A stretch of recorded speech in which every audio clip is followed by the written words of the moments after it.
Hello, my name is Carol May Whittick, and welcome to Her Conversations Tools for the Awakening Woman. Her is an acronym for Higher Energetic Resonance. This is the optimal state to embody in order to attract our highest desires. Who is the awakening woman? She is the woman who's seeking a greater possibility in her reality and looking for solutions. She knows being awakened is not a lofty ideal, but a necessity. If she can transform herself, she can change the world. Her conversations will introduce you to talented women who will speak to your spirituality, sensuality, and soul. They share their stories and explain how they are in service to the world. So let their words and these conversations embolden and inspire you. This week's guest on Her Conversations is Diana Morris. She's a personal development coach guiding millennials to clarity about their goals and helping them identify the steps they need to take to achieve success. During our conversation, Diana shares the lessons she gained from the surprise redundancy early in her career that could have been perceived as a failure. We talk about the misconceptions society has about generational groups and their different outlook on what makes a successful life. But first, as always, I begin by asking my guests, HER is an acronym for Higher Energetic Resonance. When do you feel at your most her? I feel at my most her when I am having conversations with people and really getting to the core of who they are, who I am, and how we ended up where we are in life. I think one of the most fascinating things to me is how and why people do the things they do. I just am naturally curious because I just think with any day that you get to wake up, you choose to make a decision, you choose to do certain things. So I want to know why.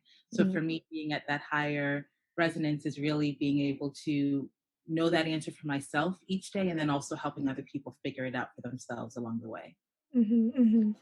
Great answer. And even when you say the why, you'd be surprised how many people don't have one. Yeah. It always surprises me. It's like, why are you doing that? And it's like, well, because, which isn't really an answer, but it's surprising how many people don't have a why. And then that's when you get that kind of that void of like, what is it? What's the meaning of life? Why am I doing this? And then when you find it, that's when, even if it means that you just do the same thing, sometimes you just need to know why you're in the situation that you're doing it. So going back to why do you do what you do? How did you get to where you are right now? Right. So I always tell the story kind of dating back to my parents, right? So my parents are both Jamaican immigrants. They came to the US mid to late 80s. And growing up, education was always at the forefront of our family. So my mom's a teacher. So during summer break, we didn't really have break. She was teaching us. We were doing homework assignments. We went to the library every day, reading all of that.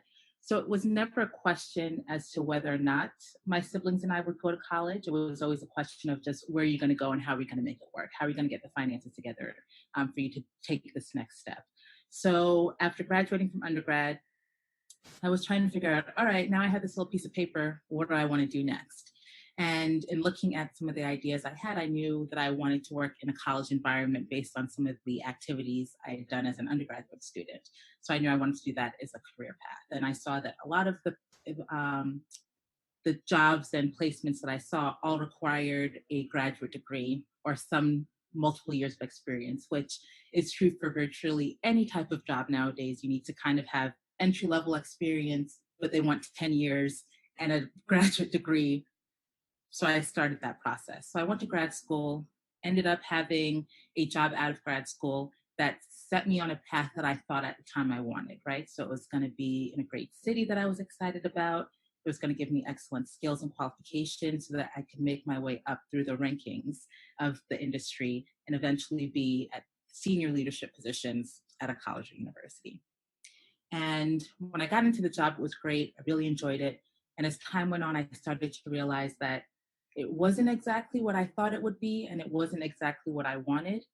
But I was so used and expected and kind of ingrained to follow the process of you go to school, you get the degree, you get a job, you get a house, you find someone, you marry them, 2.5 kids, white picket fence, work at the place until you're no longer able to work there anymore. And that is the quote unquote American dream. That is quote unquote the formula wherever you live. That's typically kind of the step-by-step process. Mm-hmm. So I went through all of it, kind of squashed down my feelings. We just talked about the why, and I knew the why, and I knew that it wasn't lining up to where I was, but I didn't think I was allowed to change my mind. I didn't think I was allowed to say, you know what, I don't want to be here anymore. This isn't, I can do the job well. I'm doing it very well, but it's no longer what I want. Mm. So stuck with it, all up until the point where I ended up being laid off because the organization had a restructuring process and they determined that the position that I and several coworkers had no longer was necessary to their end goal. So that was a moment of me sitting down and really thinking, what is happening? Like I had done everything right. I'd gone through the process and I still was ending up with nothing in front of me to show for it. So it was really during that time where I sat down and I realized that I hadn't been true to myself and I hadn't listened to all the red flags and all the gut instincts that I had because I was listening to what other people had defined as success. I had been considering what other people would think if I changed my mind after going to graduate school and doing all these things and saying I wanted to be this person. So really for me, after having that personal experience, I started talking with more people and I look back on other conversations and realized that that story isn't unique to me.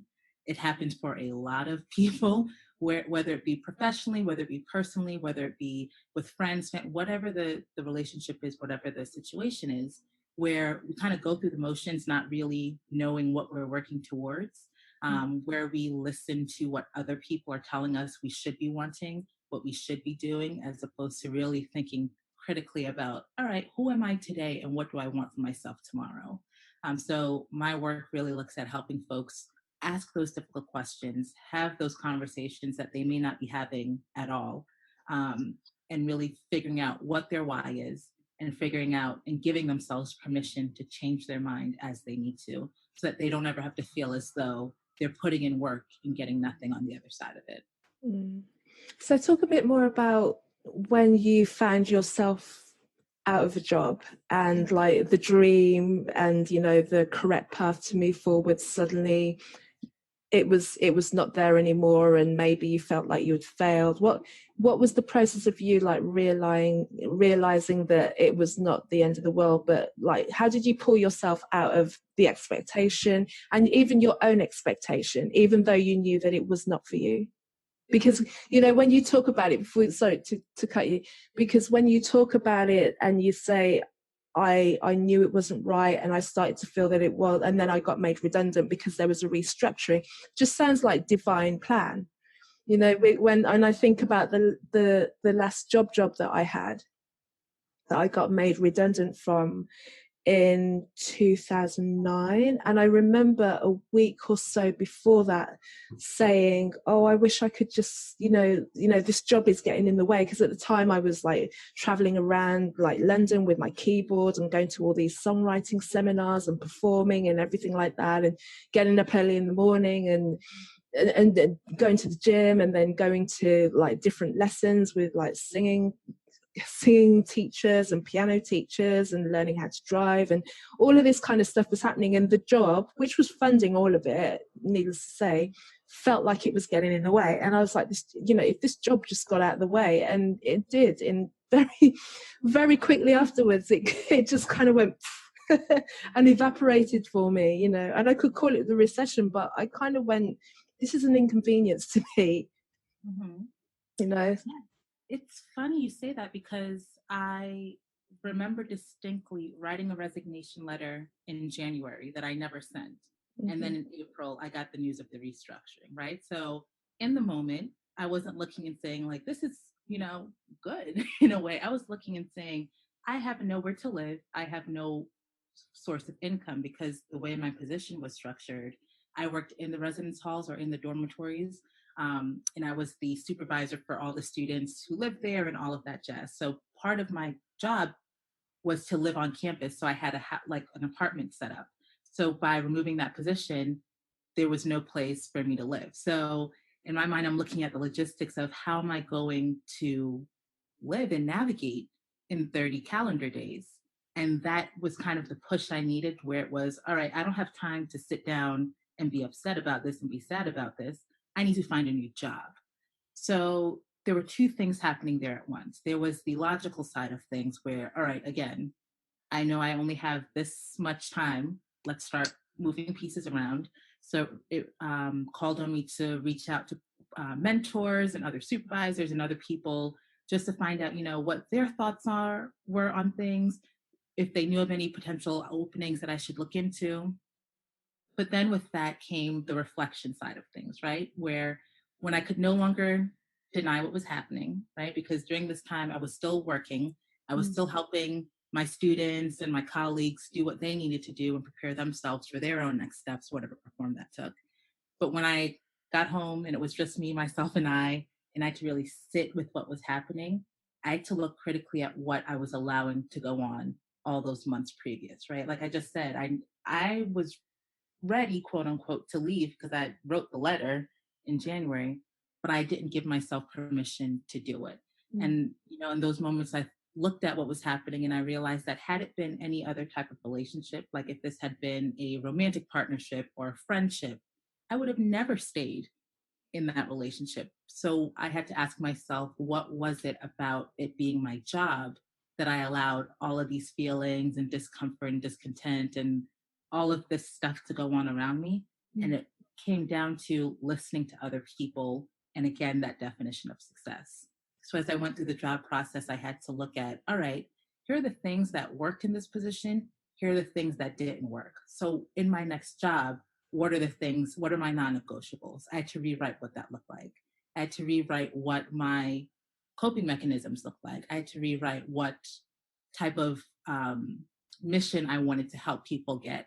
And I also had to be nicer to myself, right? Because all of this time I'd been putting the needs of other people above me. And I mean, people treat you how you let them, right? You teach people how to treat you. And I never said, you know what, I'm exhausted, I cannot come in today. I just went in because, again, the job needed to be done.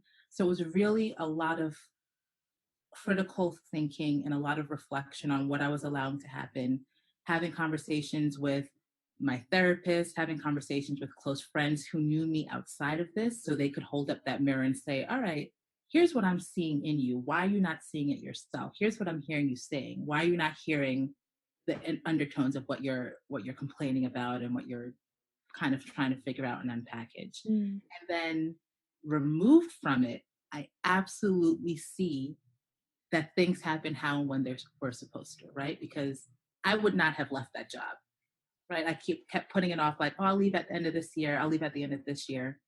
Who knows if I would still be there, right? So I knew that at the end of it, I can say that I got what I needed and it made me a stronger person. It made me a better professional. I've had some great connections that I'm still maintaining and nurturing from that position. But it's also taught me the person I don't want to be, the type of leader I don't want to be, the type of experiences I don't want to have, because that's setting me up on the path for all the things that are going to come down the line. So it's really the logistical side and the logical side of I need to move through this and move on because life is not stopping. And then also, as I move on, what can I at least take from this to help better prepare me for what the next steps look like and the next experiences will be?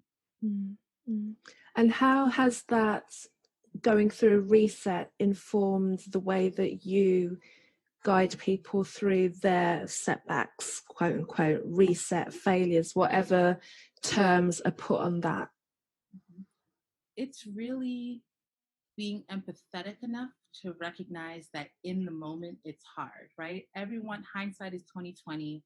It's very easy to see the silver lining on a rain cloud when you're not the one under the umbrella. Like it's very easy to see all of those things. So what I use these experiences and this knowledge is, yes, there's an example of things you can do, but I will never tell you that it will be okay, right? Because I don't know that it will be okay. Your okay might look very different than mine, but what I will do is help you figure out and be that sounding board and be that mirror so that you can, again, see things reflected back so that it helps you kind of step outside of yourself and step outside of the situation to see it from as much of a 360 as you can, right? So I think about, look, if you're standing in a forest, when you look at a tree, you're just looking at the bark, you're looking at the leaves, that's great. But if you've got into a helicopter, you would see all the trees around you, you would see all the wildlife living in that forest, and you would be able to see more than what your tunnel vision allowed for. It's really being mindful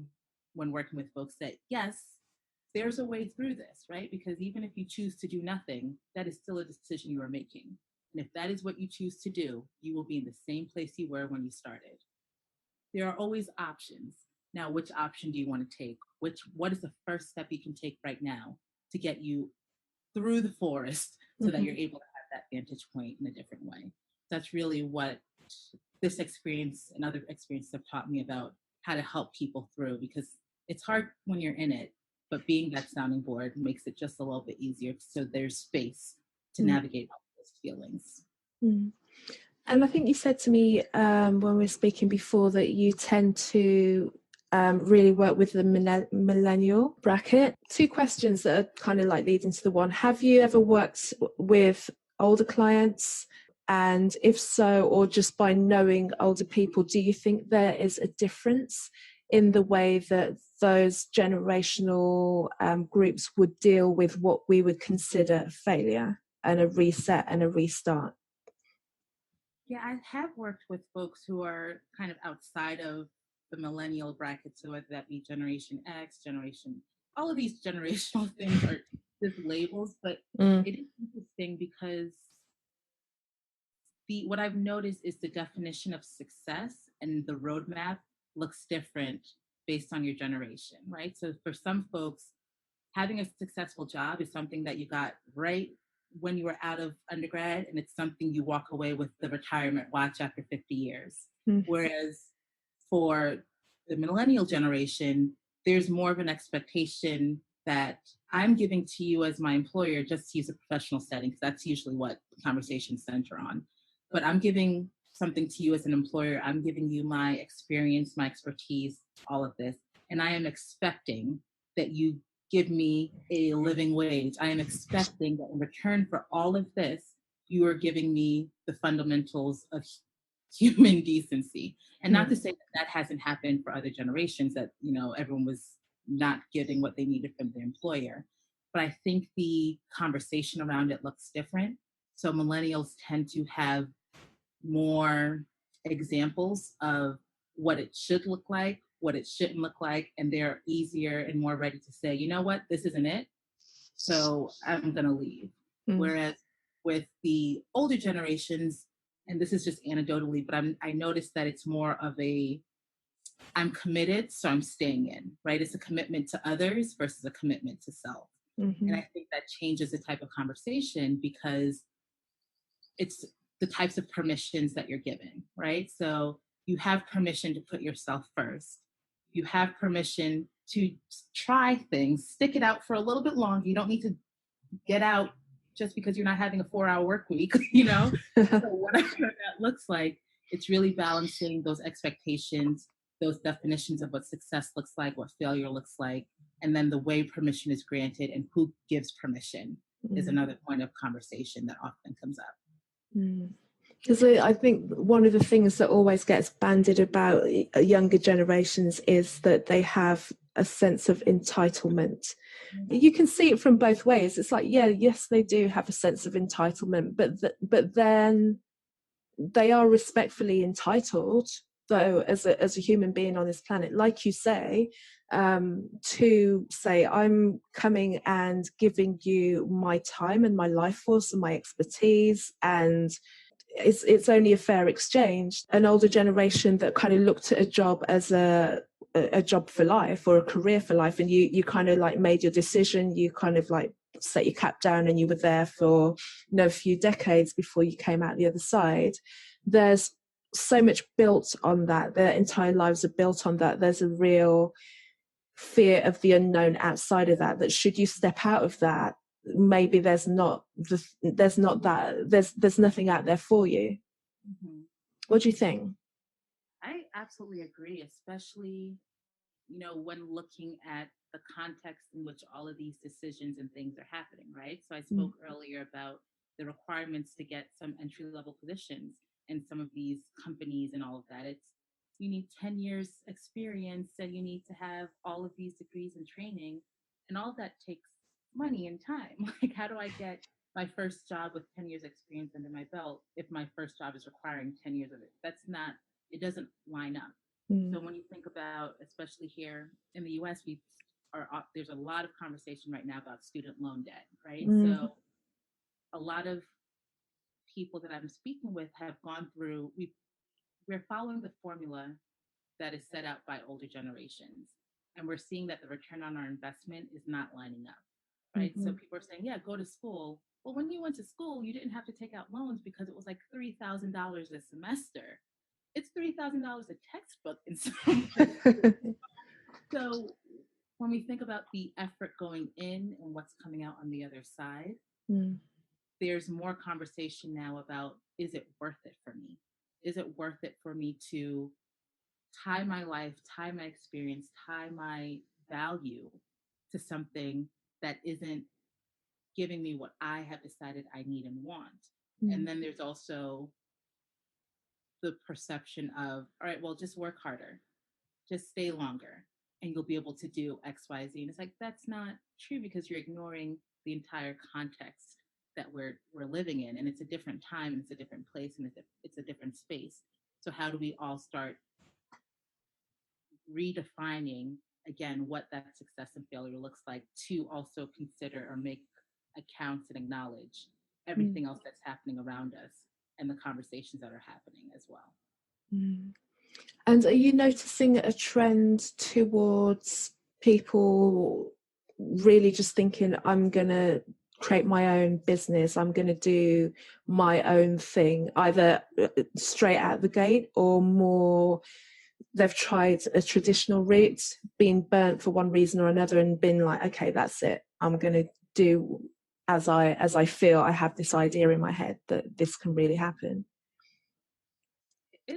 From all of my readings and conversations and just looking around me, it looks as though it's a blend of both, right? Mm-hmm. So on one hand, there's the need for security. You need to have steady paycheck, roof over your head, some type of healthcare, some type of investment plan. So that a lot of times the traditional quote unquote route offers that, and folks only know that they can get those things through that route because, again, that's what we've always been taught. Mm. And then where there are gaps in that, whether it be you're not being paid enough or you're not being able to tap into other areas of interest for yourself, then I'm seeing a lot of people having secondary jobs and creating their own businesses as side hustles. So for example, for me, my coaching business is in addition to my full-time role at a university, because I enjoy my job at the university and, it's great, it serves its purpose. I also know that there's another part of me that isn't fully needed in that role, but I don't want to lose sight of that. So it's kind of the blending of the two. And then there's also the folks who straight out the gate say, you know what, I have noticed the need. I have noticed a gap in what is currently offered, or I have this great idea and I need to go forward and try it out, whether that be in the creative arts, whether that be in the tech industry, whether that be in nonprofits, whatever that is. So I don't think it's a huge push or pull to either direction. I think it's just a mix of things, because people are now realizing that they have a whole bunch of options in front of them. It's just what works best for them as they move forward through their path and journey. Mm. There were 2 points that I wanted to make, kind of relating to the things that you've just said. Where should we start? Was it Sears recently, one of the big companies where people have put their entire lives into that, and then there's no pension. Mm-hmm. When we're hearing more things like this, and it's not the first time, and it probably and possibly won't be the last time that people have invested their lives and their energy into building a massive company like that, and then come out the other side, expecting, as they have been, contributing to that, and then get nothing. When you hear more and more of that going on, this job for life it seems like a risk, almost as much as a risk of trying your own business. It's like you may or may not have a pension on either side. Where do you go? How do you spend your time? How did that kind of affect you, and within the university environment was there any kind of conversation about that? Not that instance or example in particular, but again, just the notion of what is the purpose of college and university? That's another conversation that's come up often in Mm. terms of when you come into the academy as an undergraduate student out of high school. Are you coming for job security? Are you coming for the joy of learning? Are you coming to find out who you are? And not to say that each of these things are separate from each other, you can only choose one, but I am seeing, based on my students and just conversations in the industry with other professionals at other universities and colleges, that our students are just being overworked and they're putting so much pressure on themselves to be the best for XYZ. They're looking, especially at a high achieving university such as mine. It's it's an elite college here. Um, a lot of folks, have 50 different student organizations that they're part of, on top of 4 majors, 2 minors. They've started a nonprofit, they're studying abroad, they're president of this, president of that. And it's all in a desire to set themselves apart as the best leader so that when they enter the job market, they will be hired by these high level companies or have these great experiences and then be able to go into graduate schools and all of that. So the need for security, when it comes in, when we see examples of folks who, like we said, just invested their entire life with the hope and expectation, because it's a social contract, even aside from your HR contract, it's a social contract that if I give you this, I hope in good faith that you will give me something on the other side. So folks are trying to go into the places that promise the best for them on the other side.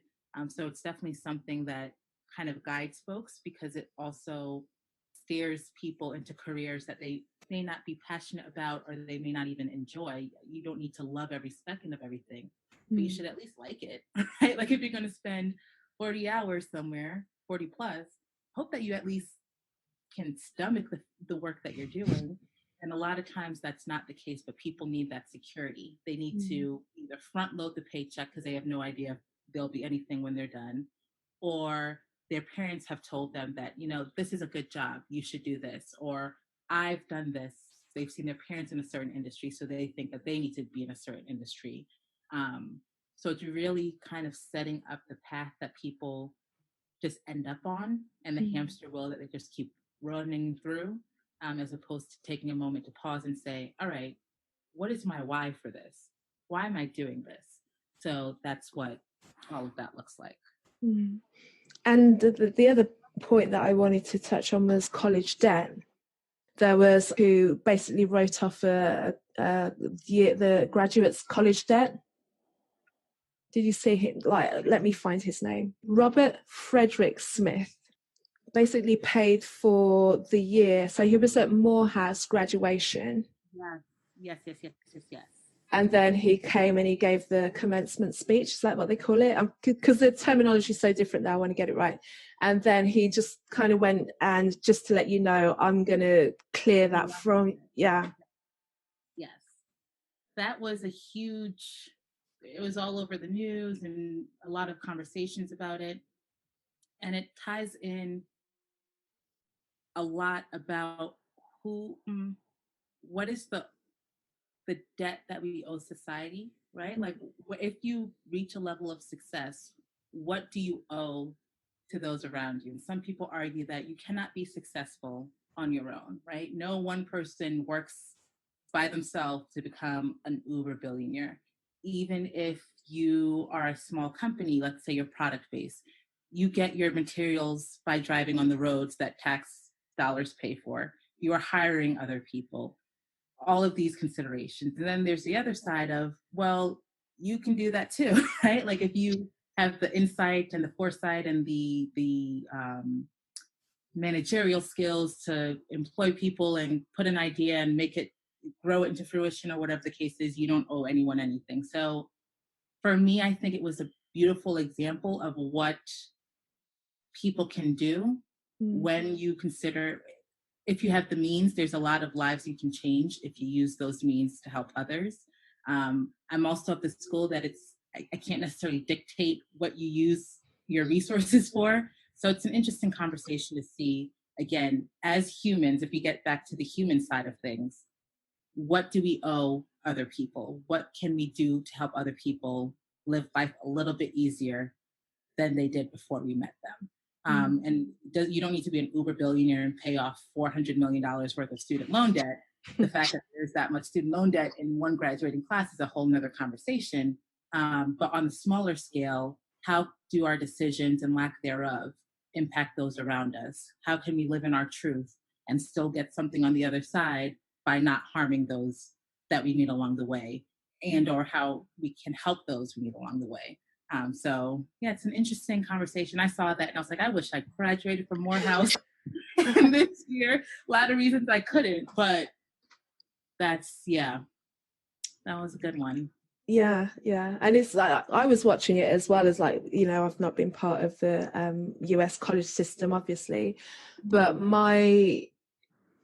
I was just looking at that and going, to be able to do that in itself is like, you know, it's like to like, and you watch the videos and you can see the reaction of people who were like sitting and listening to him, because there was a moment where people just like were sitting and nodding and listening to what he had to say. And then it wasn't until maybe like 5-10 seconds later where it was actually like, he just said, hang on, this means what? It just kind of like slots just kind of plopped into the head one by one. And then, but to be able to be in a position to stand up and say, this is what I'm going to do, and I don't know, it's that in itself is more achievement than, I don't know, having the money obviously is good, but then being able to kind of go in and go, I'm going to make this go away for you as of now. You don't have that thing that, because it follows people, isn't it, the one debt that you can't lose? It is, yes. It is the one debt that you cannot lose, whether through bankruptcy, I'm pretty sure through, I don't want to speak out, so I won't say the other one, but bankruptcy, definitely you cannot lose it through bankruptcy. So, and it definitely sets folks up for generation. Now, of course, there's also the other side of the commentary, just for you and listeners to know, like the full scale of conversation happening on this side is, you know, the way the gift is structured, it doesn't account for parent loans, right? So in the States, you can have the option, your parents can take out loans as well to fund their child's education. So it doesn't account for that. So again, it's a conversation of, oh, that's super nice, but is it as great as it could be? And the answer to that is yes, it is. He didn't have to do any of that. What can we all do on a smaller scale? Nothing would ever be perfect, but I am excited to see what happens, you know, for all the longitudinal studies that will come down the pipeline, because this is a researcher's dream of having a group of people who don't have one type of variable associated with them. So what it means for public policy down the line, what it means for education down the line, what example it sets for other people who have great means in the ways that they can help their fellow person. But yeah, that is the one thing that does not ever leave you. So it is extremely helpful to a lot of those families to not have that kind of travel through generation after generation, because it has ripple effects on virtually everything that you're going to be doing once you graduate. So yeah, because even Obama, his debt followed him for a long time, wasn't he? Like close to office before he was still paying his off, wasn't it? It was with him for a long time, wasn't it? Yes, it was. Gosh, so yeah, to be able to do that. I wanted to ask you about working with women in particular, you know, and we're going through a time of change now, with women having more of an arising and more confidence in stepping into their own power, and that you know, there's lots of tag words and phrases around this. And how is that affecting the way that you work with women and how they're showing up for you, and the questions that they're asking about what is possible for them that they probably hadn't even heard of or thought of until they just kind of felt this kind of feeling in the air, in the environment around them? It really comes down to the fact that the conversation is even happening, right? I think the imagination, or the ability to imagine across the board, is expanding. You can't see what you can't imagine. So people are now able to envision a life where they're not doing XYZ, where they're not just a partner, a mother, a daughter, a sister, a worker, whatever, insert role and positionality here. And it's more of, all right, I am all of these things and I am still myself. What does that look like? How can I blend all of that together? How can I shed some of the layers that have been put on me before? How can I be in spaces where I am comfortable enough to express my femininity, my sexuality, my masculinity, whatever identity or self that they want to bring forward? It's really conversations about discovering that in a lot of cases. Um, again, having permission to embody and express that. And it's looking to see, all right, what is the place, space, time, person, etc., that's going to let me be my fullest, most authentic self, because I have imagined that that self exists. So the more we have conversations, whether it be different movements, whether it be Me Too, whether it be the gender pay gap, whether it be anything, the wide gambit, when more people are talking about how they're living their lives, experiences that they've had, issues that they've faced, other people can get a piece or hear a piece of themselves in that narrative and hear a piece of themselves in that recalling of an issue. And then again, another layer to their imagination is built. And then it gives them the freedom to kind of sit down and say, all right, I'm ready to talk about it now. So that's been really exciting to see as well. Perfect. And what kind of vision do you have in terms of where you want your work to go, and how you want to assist in the awakening of women? Because this is, you know, what I'm about, and how do you feel your work and your perspective is assisting in that? So there's the immediate impact that I am working towards and I love having and I want to have. And that's where those intentional conversations are happening, whether they be with me, whether it be because someone saw a post that I put on social media and then they went to their friend and had a conversation, or they opened up their journal and had a conversation with themselves. Being the kind of spark to ignite some type of other way of thinking or a deepening thinking and exploration of something is just very exciting that I'm doing this, and being able to have conversations on podcasts like yours is the start of that as well. And then outside of that, I'm also very mindful of the ripple effects of things. So last year I published a book called Black Sis Allotment. And in the book, I talk about the idea of the people that have come into my life and the ways they've impacted me, ways that they may not have even realized. And the title comes from the idea in Greek mythology of the three fates. And the story is that there's an older sister who starts the thread of life, a younger sister who cuts the thread of life, and the middle sister, Lachesis, is the one who determines everything that happens along the way. So when we spoke earlier about, you know, divine intervention with our previous positions, that's something that Lachesis would have orchestrated if you're believing in the mythology of things. And just taking the idea of interweaving threads, how every person you know comes together, and then at the end of your life, you have this beautiful tapestry that is able to be displayed and you're able to look back on. So when I think about ripple effects, even if I may not know anyone in Kansas, or I may not know anyone in New Zealand, my hope is because someone else has come into interaction with me, someone else down the road who I may never meet, may never know that I exist, is able to have a better life than they would have before, because the person I interacted with was able to tap into their truest self, and they were able to pour into somebody else. They were able to create a space for someone else to be their more authentic. And then pie in the sky down the line, I would love to just create like an in-person conference or something where we can all just come together and have these conversations, because they happen one-on-one, they happen over mimosas at brunch or in text messages or in, you know, group chats or on the phone with someone, or in a therapist's office, or by yourself in a journal. But I'm not really seeing them happen on a larger scale in a way that is meaningful and sustainable beyond. Self-care is a bubble bath, and self-care is doing, and yes, that is true, but self-care is also saying no and ending it at no. Self-care is setting up boundaries and not wavering. Self-care is also cutting people off from your life and being okay with losing people if you've outgrown them or they've outgrown you. So having those conversations again in that one-on-one space, creating a space for folks to have conversations with other people, and then eventually bringing it all together so that there can be some type of group dynamic involved, so that people can hear more narratives and more experiences, and again expand their imagination, like we talked about earlier. So good. I think you and me both on that as well. But I think one place where I see a really nice thing happening is Red Table Talks. Jada Pinkett Smith, and I really like what she's doing, and the fact that she's kind of brought together, you know, she's got this generation of herself, and she's got her mother, and she's got her daughter, and sometimes she brings in the men of the family.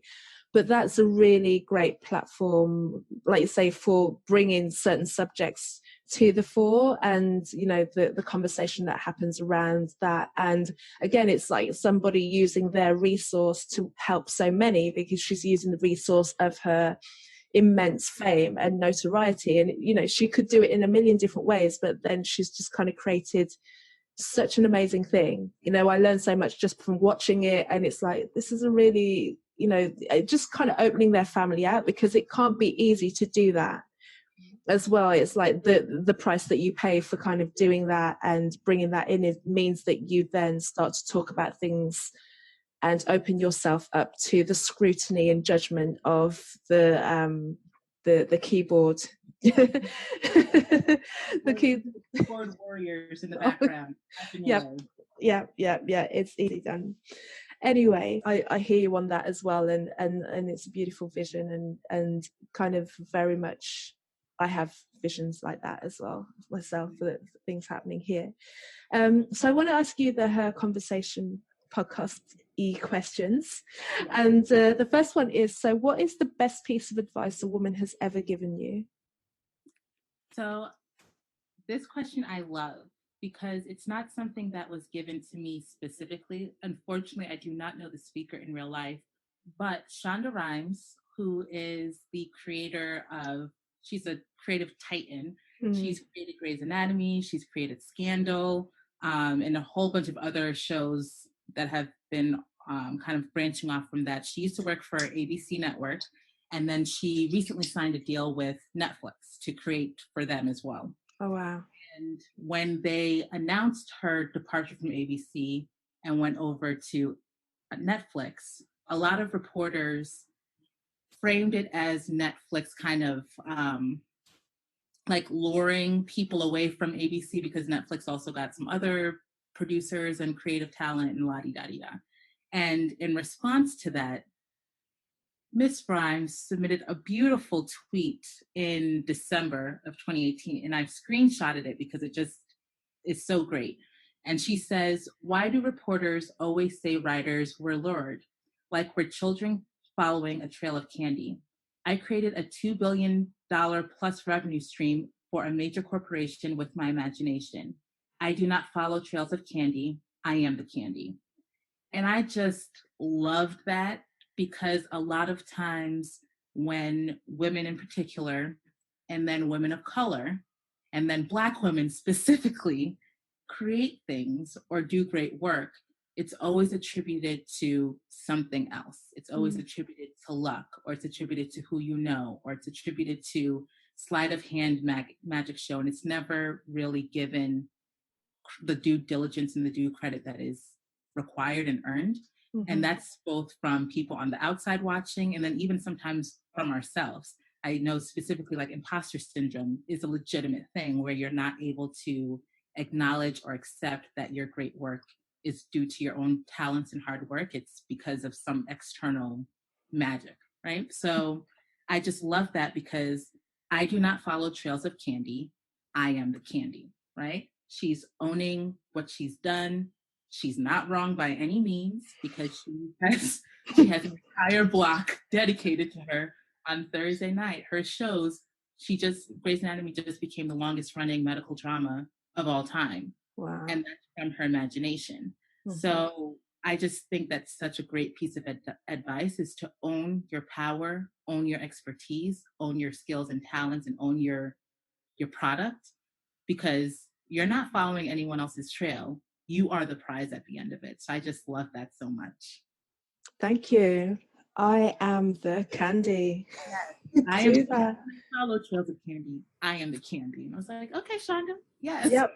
Yeah, absolutely. Good for her. God, I do. You know, I've not completely been following all of her stuff. Like, I don't watch TV that much, but I'm aware of her and aware of the content that she's produced. And it's like, she sleeps? Question mark. It's just a thought that I have. It's like, when does she get the opportunity? But then I suppose when you get into that flow and the pen's going and you're seeing it realized, then why would you want to? It's amazing, and good for her that she's on Netflix as well, because I might get to see some more of her stuff, because that's the only thing that I've got, Netflix. So cool.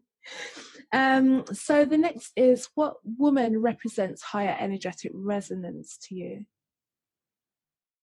So there's a personal answer of my mom, for all the reasons of being a mother, just thinking of her journey, coming to the States, making her way through. She's now a teacher and educator, and she's been one for nearly as long as I can remember. I just think her staying true to herself and prioritizing things and sticking with those priorities, regardless of what other people may have thought and said about her decisions, I think is amazing. So shout out to my mom. And then for someone I don't know, but I would love to know, I think of Serena Williams. Wow. So she's been in the public eye since she was middle school, high school, maybe younger. She and her sister Venus, but I want to focus on Serena because she's come under such intense scrutiny for being herself. So, Shonda talked about, Shonda like her best friend, Shonda Rhimes talked about, being the candy. And Serena Williams is the greatest athlete of all time. And people consistently want to put an asterisk on that. And she fights back. She pushes back against it. And she, shows us her struggles. She relishes in her victories. And she always comes back and tries to be better than she was the other day. So when I think of, operating at that peak level where you're in your groove and you found yourself and you're true to yourself, you know who you are and what you're about. Both those women, or all three of those women, when I factor in Shonda, kind of set the example of that in a lot of ways. Perfect. Yeah, amazing. And what is your favorite self-care ritual or practice? My favorite one is to just sit on my couch, turn on my music, and then just zone out, whether that be, just taking a nap, whether that be just sitting down, catching up on shows, just being able to take time for myself and just surrounding myself with things that make me feel good. So I've got my art all around me, always got music playing, and it's really doing those things and then also giving my space to do those things, even if it means I'm missing out on other things. So FOMO, fear of missing out, I don't believe in that, because you know what? If I really wanted to, I would have done the thing, but I'm choosing not to. So I'm not missing out on anything. So really for me, self-care is just taking the time to sit with my thoughts and just making sure that whatever I'm doing next is actually what I want to be doing and who I want to be doing it with. Cool. The other one is JOMO, actually. Have you seen that? The joy of missing out. which is more me. It's like, yeah, okay. Sorry, I didn't. There's one that goes around the internet every now and again as well. I'm sorry I didn't come. I didn't want to. Or sorry I couldn't come. I didn't want to. Yes, and it's like, that's my email signature. I up all the time. Perfect. Oh, so what's next for you? What have you got? Programs, packages, retreats, classes? What have you got? Yeah, so right now I am welcoming registrants into my one-on-one coaching program, where we'll talk a lot about, or operate in a lot of what we talked about here, just figuring out what it is you want, drowning out the noise all around you, and getting more in tune with your authentic self. So I'm really excited to continue helping folks in that realm. I'm also looking forward to doing some events coming up in the fall. So I'll be speaking with different groups, whether it be high school students or different conferences. I'm going to be speaking with the writers group here locally. So looking for more opportunities to have these conversations in group settings and really excited about that. And then seeing what else is in store, whatever divine interventions or whatever else Lachesis has in the works for me on this lovely thread, just keeping my eyes open and helping folks along the way. Beautiful. And it will happen, of course. Yes. So where can people find you? Yes, so I am available online on my website at dianaraMorris.com. I'm also available on Twitter and Instagram at Diana R.A. Morris, and then on Facebook at Morris Diana R.A. Cool. Why did you switch it on Facebook? Because the other one was taken. I don't know by who. Did you not go and see? So I did, and they told me it wasn't available. So, but you mean? Did you go and see who was doing what with it? I should have, but I don't want to know those things. Like, if you're out there in the world, live your best life. I don't need to meddle with you. A few months and see if it's still in use, or if they changed your mind, so I could scoop it up. Yeah. Sometimes there's, I think I've got the ones that I've wanted, and even the ones I'm not using, they're kind of gotten parked. You have to do it like that sometimes, don't you? Even just so it's there. Gotta plan it for these things. But Yeah. There it is. Perfect. But I just want to say thank you, Diana, for coming on to Her Conversations and sharing your story and talking so much about your work. And it was fun. Yes, this was wonderful. Thank you so much for having me on. And as you can tell, I love these conversations, so I'm always happy to have them and engage with them as well. No problem. Thank you, Diana, for joining me on this episode of Her Conversations, and thank you for listening. You can discover more about me by visiting my website. That's carolmaywhittick.com, CarolMaywhittick.com. And also on social media, you can find me under Carol May Whittick, and my Instagram name is Kazmick, CAZMICK. Also, guiding you to take a look at Her Life Academy, which is now open. It's my monthly instruction and inspiration platform for the awakening woman. It's created and curated for you to magnify your spirituality, sensuality and soul, and live in higher energetic resonance. So head on over to www.herlifeacademy.com and follow the Academy on Instagram at Her Life Academy. I would also greatly appreciate you leaving a comment, liking, sharing any episodes, and also if you subscribe, you'll be notified as soon as an episode is published to your chosen platform. Thank you so much for listening, and until next week, take care.